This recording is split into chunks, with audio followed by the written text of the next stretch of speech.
Hola, los invito a un nuevo capítulo de Más Ciencia, Conectados con el Mundo. Espacio para conversar con destacados investigadores internacionales en temas de relevancia actual. La geopolítica es una disciplina bastante reciente. El término se acuñó por primera vez en 1905, pero no sería hasta los años 30 cuando tomó relevancia. Estudia cómo se dispone del espacio y qué impacto tiene desde un punto de vista político, ya sea por parte de un Estado u otra entidad. Para conversar del orden mundial estamos con Guillem Colom, doctor en Seguridad Internacional, máster en Relaciones Internacionales, licenciado en Sociología y en Ciencias Políticas y profesor del área de Ciencia Política de la Universidad Pablo de Olavide. Es además codirector del CIBER, de Cyber Security Think Tank. Gracias por esta entrevista. Y agradezco la oportunidad de poder hablar con todos ustedes sobre las consecuencias geopolíticas del coronavirus. La forma en que los países han enfrentado esta pandemia afectará a la configuración geopolítica actual. ¿Cuál es su opinión al respecto? Pues buena pregunta, aunque todavía la verdad es que es pronto para poder llegar a alguna conclusión más o menos definitiva sobre los efectos que ha tenido el coronavirus sobre toda la geopolítica, digamos, mundial, pues podríamos establecer a muy grandes rasgos y tampoco sin ánimo de ser exhaustivos, pues algunas conclusiones.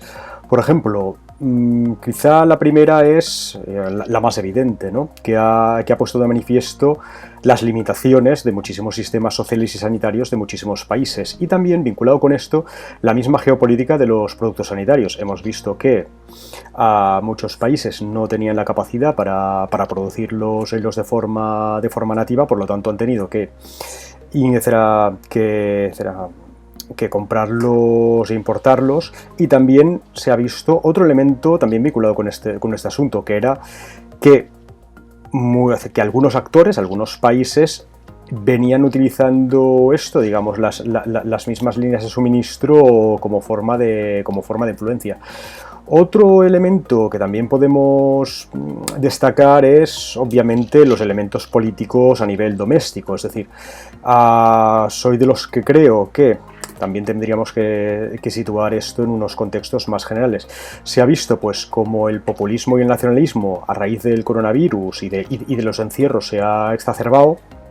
Estas tendencias ya existían con anterioridad. Esto lo hemos visto, por ejemplo, en el caso estadounidense, esto lo hemos visto en el caso europeo, pero estas tendencias posiblemente se exacerbarán cada vez más.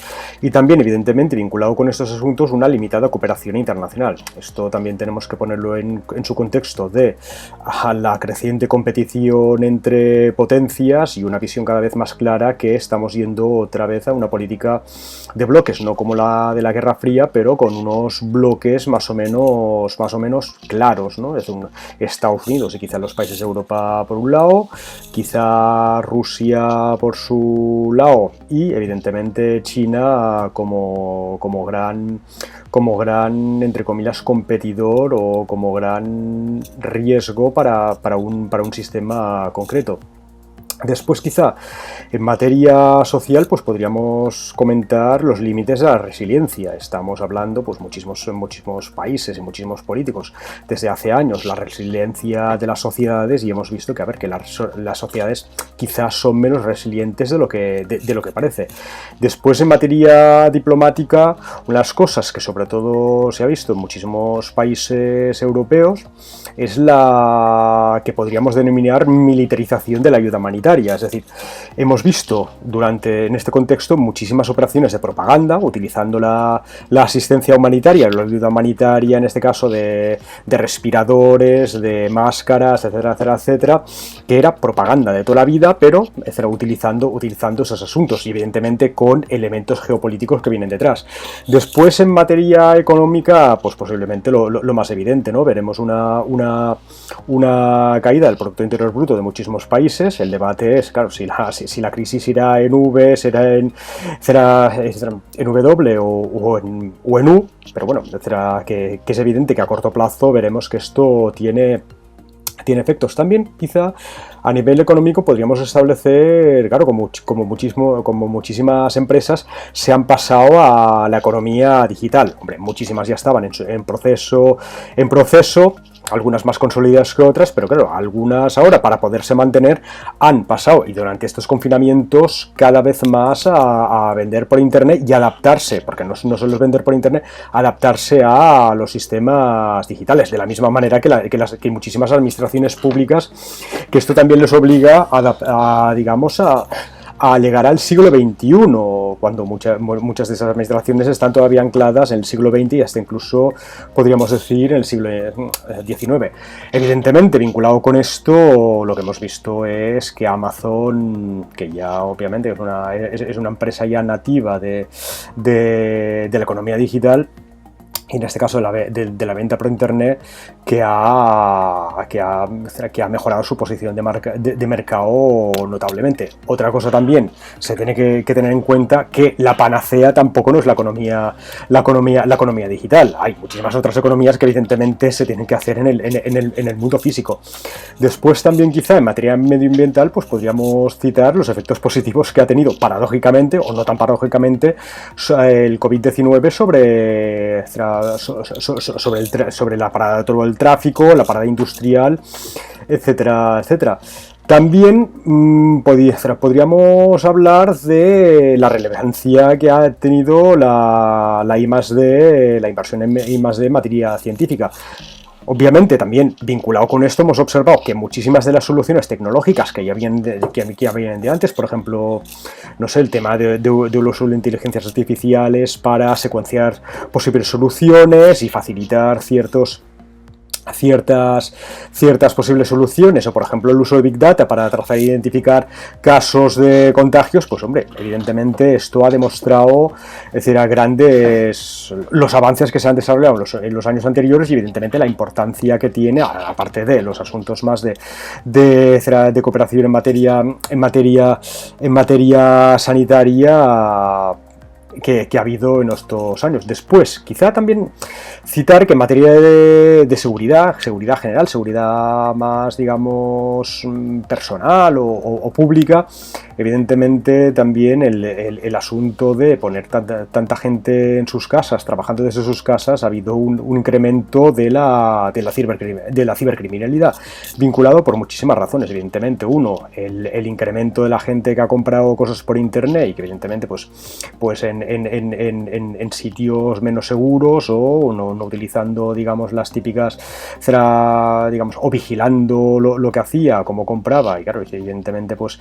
enseñando con toda la facilidad o poniendo la tarjeta de crédito sin ningún tipo de problema. Y después, evidentemente, otro asunto vinculado con la gente que estaba trabajando en su casa, que es la misma, digamos, seguridad de los dispositivos en las propias casas de cada una. Claro, evidentemente, si tú estás trabajando en una empresa, es la empresa la que supuestamente garantiza de que la seguridad de todos los equipos. Lo que pasa es que, claro, que cuando estás en tu casa y trabajando de forma dispersa, pues claro, esto se ha visto un aumento. Después, en materia de defensa, quizá lo que veremos, claro, vinculado con lo que he dicho antes, las reducciones de los gastos del gasto público, evidentemente veremos una reducción del gasto militar de muchísimos países, y esto puede ser utilizado por otros actores, como tal y como se vio con la crisis económica pasada, para obtener material militar, digamos, de segunda mano, pero casi nuevo, y esto permitirá incrementar las capacidades de ciertos actores.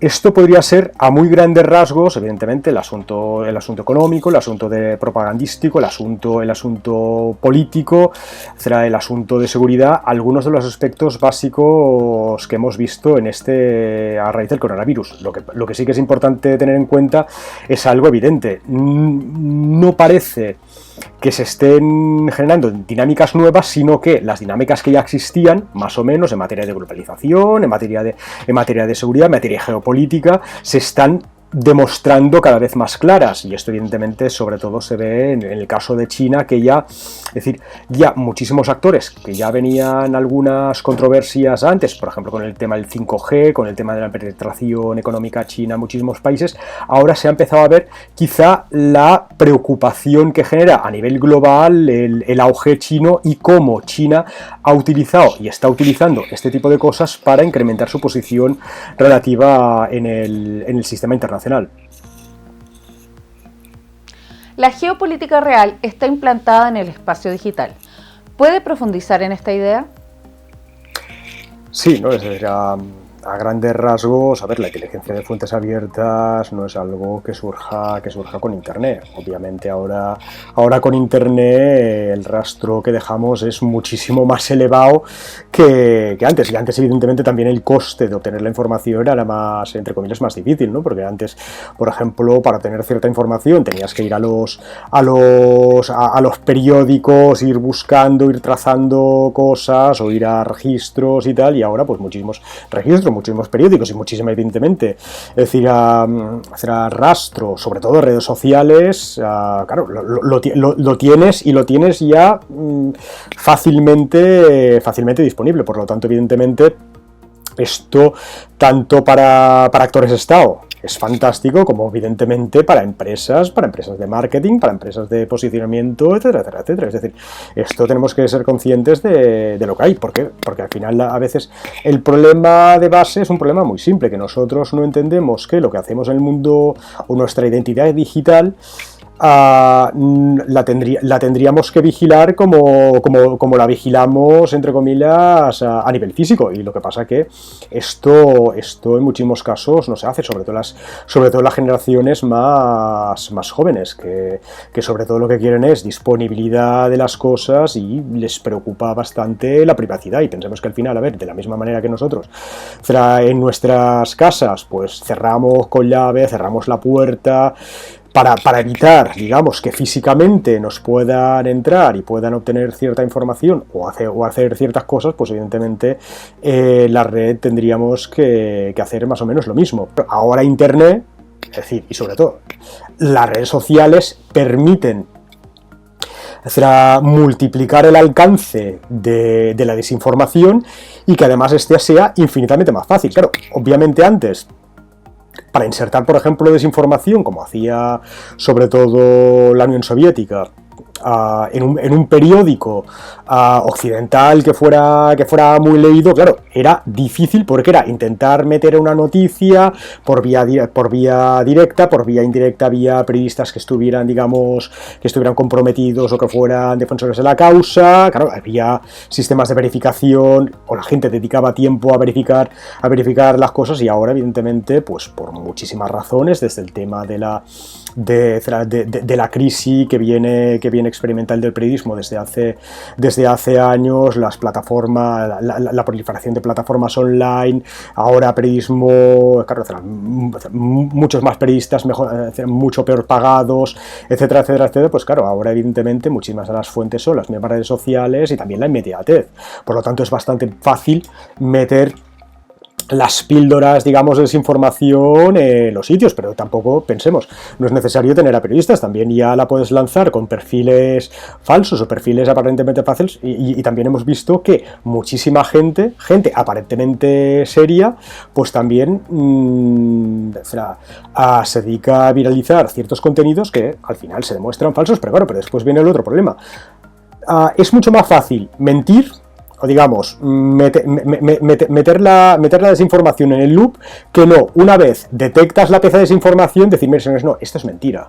Tal, ¿por qué? Porque al final estas cosas tienen una difusión mucho menos elevada que la desinformación. Y esto, por ejemplo, lo hemos visto en muchísimos casos, los procesos políticos, por ejemplo, en Estados Unidos, pero, por ejemplo, también lo hemos visto y muchísimo con el coronavirus. Es decir, la cantidad de países, y no solo países, sino también actores políticos y actores sociales internos, sobre todo, que han estado utilizando el tema del coronavirus y todo lo relacionado para hacer labores de influencia política. Por lo tanto, tenemos que ser conscientes de que esto es un problema, y que es un problema que ha venido para quedarse y que no tiene fácil solución. Y por lo tanto, si la geopolítica real está implantada en el espacio digital, pues obviamente, es decir, al final, es decir, cada actor, sea un actor Estado sobre todo, o un actor no estatal, pero sobre todo actores Estado, es decir, los intereses que tengan a nivel físico también los tienen a nivel digital, entre comillas, y utilizarán cualquier herramienta que sea posible, es decir, desde herramientas físicas a herramientas digitales, para intentar realizar sus labores de influencia. Esto, por ejemplo, lo que hemos dicho en la primera pregunta, es decir, se ha utilizado la ayuda humanitaria o la asistencia humanitaria como manera de propaganda para para intentar que la opinión pública, mediante también otras actividades, tuviera una visión más positiva de unos actores y más negativa de otros. Y claro, y esto evidentemente es algo que tenemos que tener en cuenta y que ha venido para quedarse. El caso Snowden develó cómo las agencias de seguridad del gobierno norteamericano podían tener acceso a las comunicaciones digitales de cualquier persona. En la entrevista con CNN, frente a la pregunta sobre si estamos todos siendo espiados, respondió que parece que sí. Al menos todos quienes nos conectamos a una red. ¿Por qué vale lo que vale en la bolsa Google? Será por algo. Al final, por los datos personales. ¿Cuáles son las implicancias de esto? Sí, es cierto, es decir, pensemos también, sin embargo, pongamos un poco en contexto las cosas. Es decir, el escándalo Snowden se produjo en el 2013, es decir, hace 7 años. En estos 7 años ha habido una evolución importante de los asuntos tecnológicos. Y además, el mismo escándalo Snowden hacía en algunos casos referencias a programas y a procedimientos de años antes. Por lo tanto, estamos hablando casi de una década, y evidentemente en una década la evolución tecnológica, sobre todo en tecnologías de información, las comunicaciones, en asuntos de Big Data, en asuntos de inteligencia artificial y en asuntos de computación cuántica, por ejemplo, pues está siendo espectacular. Evidentemente, pues Estados Unidos podía tener acceso, sí, claro, pero pensemos y no tenemos que centrarnos solo en el caso estadounidense, que hay muchísimos actores, los que tienen más capacidades, los que tienen capacidades tecnológicas, digo, y más recursos, pues evidentemente también han podido o pueden, a nivel teórico, o algunos a nivel práctico, hacer lo mismo. También tenemos que tener en cuenta otro asunto. Estados Unidos es un país democrático, por lo tanto hay un cierto control, digamos, del legislativo al ejecutivo, y muchísimas limitaciones al ejercicio del poder. Otra cosa, cuando, por ejemplo, lo vemos con el caso chino, donde hay un control férreo de las comunicaciones, o en cualquier estado que no sea democrático y que tradicionalmente pues se hacía el control férreo de comunicaciones, digamos, comunicaciones más formales, fuera el teléfono físico, fuera la radio, fuera incluso fotocopiadoras. Pues evidentemente ahora esto lo estamos haciendo también, o muchos países lo hacen también a nivel digital. Es decir, y claro, y los países no democráticos, evidentemente no hay ningún tipo de cortapisas al ejercicio del poder. Por lo tanto, también relativicemos esos asuntos. Evidentemente, el caso Snowden motivó que se tomaran ciertas medidas para proteger privacidades, o para intentar, digamos, lograr un cierto equilibrio entre libertad y privacidad y seguridad, obviamente. Lo que pasa es que otros países esto no se han preocupado en absoluto. ¿Por qué? Porque para algunos, y desde hace muchísimos más años de que estelara el caso Snowden, cuando estaban planteando sus estrategias en la red, era básicamente el elemento principal es garantizar la seguridad, y por lo tanto, para garantizar la seguridad, podemos pasar por encima de cualquier derecho fundamental, y esto pues está suficientemente documentado en debates que había a nivel de la comunidad internacional de ciertos estados sobre todo no democráticos, o regímenes políticos híbridos, que priorizaban el elemento de la seguridad por encima de cualquier cosa, fuera para garantizar la seguridad frente a cualquier posible injerencia externa, estos asuntos que ahora se están debatiendo tanto, fuera garantizar la seguridad frente a cualquier posible acto no de terrorismo cibernético, porque esto podríamos debatirlo largamente, pero utilizar la red para apoyar acciones de este tipo o para evitar cualquier tipo de actividad que pudiera ser lesiva para los intereses del país. Por lo tanto, los asuntos de privacidad versus libertad están en la orden del día, y sobre todo más ahora que estamos viendo que ha vuelto a surgir el debate a raíz del coronavirus, es decir, de la aplicación de forma nativa de muchísimas apps y de la monitorización de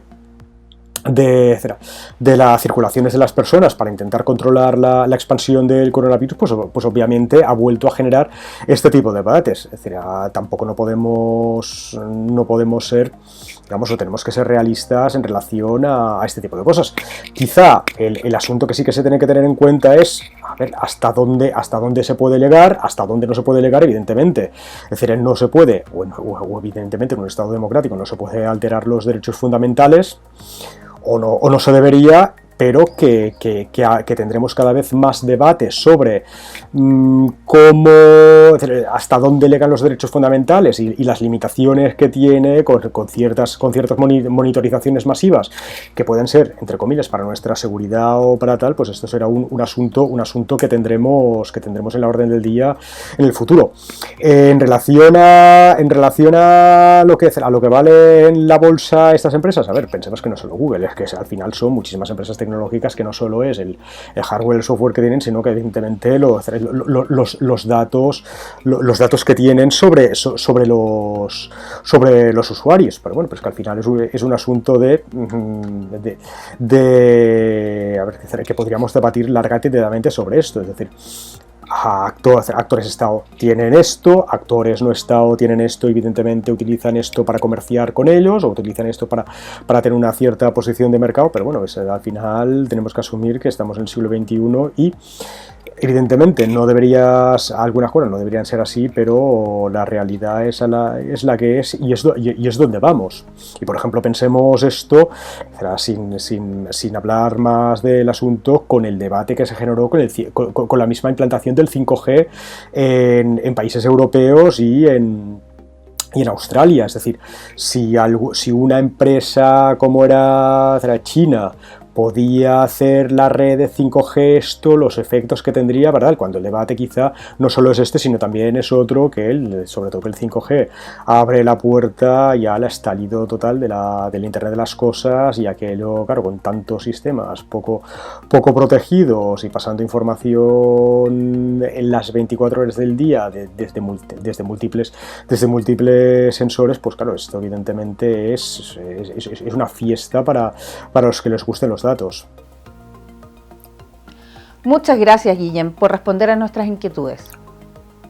Pues muchas gracias por la entrevista y muchísimas gracias a la universidad por haber tenido la oportunidad de conversar con ustedes. Hasta luego. Llegamos al final del capítulo. Esperamos generar conversación sobre el tema y aportar en conocimiento sobre algo que a veces suena complejo, pero que tiene estrecha vinculación con nuestro día a día. Nos vemos. Gracias.